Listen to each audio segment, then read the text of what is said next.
Stockholm, Shanghai. Swedish activist Greta Thunberg joined calls for a combined effort to tackle coronavirus and the climate crisis, saying the 50th anniversary of Earth Day on Wednesday was the time to choose a new way forward.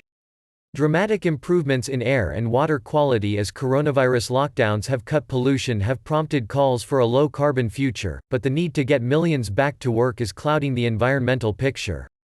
With economies round the world shut down, wildlife has returned to city streets, with wolves, deer and kangaroos spotted on thoroughfares usually teeming with traffic. Fish have been seen in Venice canals no longer polluted by motor boats, while residents of some Indian cities have reported seeing the Himalayas for the first time in decades.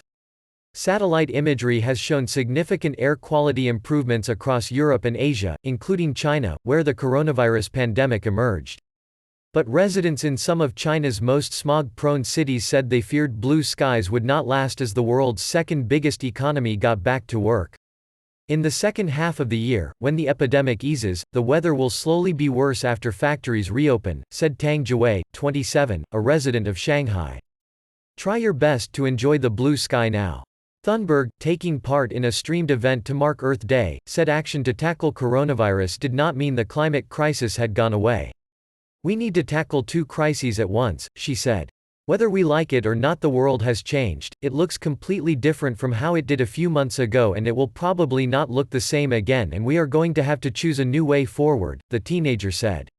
UN Chief Antonio Guterres urged governments in an Earth Day message to use their economic responses to the pandemic to tackle the even deeper emergency of climate change.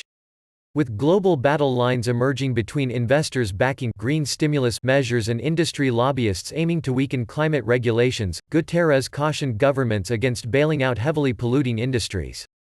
On this Earth Day, all eyes are on the COVID-19 pandemic, Guterres said. But there is another, even deeper emergency: the planet's unfolding environmental crisis.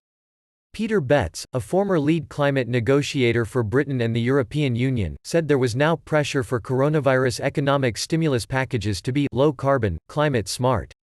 A risk, clearly, is that for some governments around the world there will be a huge premium on getting the economy moving, getting people back into jobs. Betts, now with the Chatham House think tank in London, told Reuters television.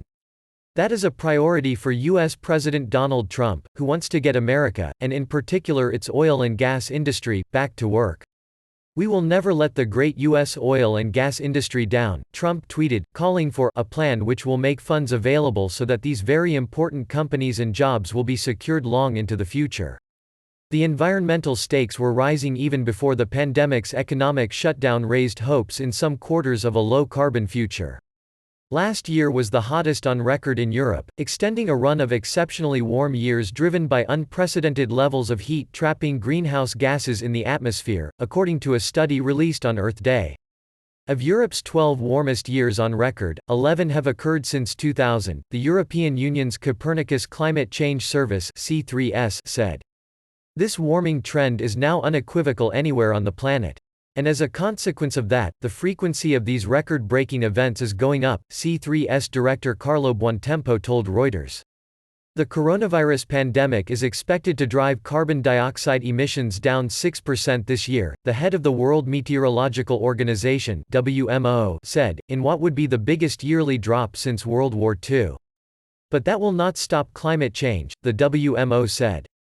COVID-19 may result in a temporary reduction in greenhouse gas emissions, but it is not a substitute for sustained climate action, the WMO said in an Earth Day statement. With millions staying home, air quality has improved in China. Shanghai saw emissions fall by nearly 20% in the first quarter, while in Wuhan, where the pandemic originated, monthly averages dropped more than a third. But experts worry the decline could give China leeway to turn a blind eye to pollution in order to stimulate the economy, which declined for the first time on record in the first quarter. Graphic on global impact of coronavirus lockdowns on polluters here.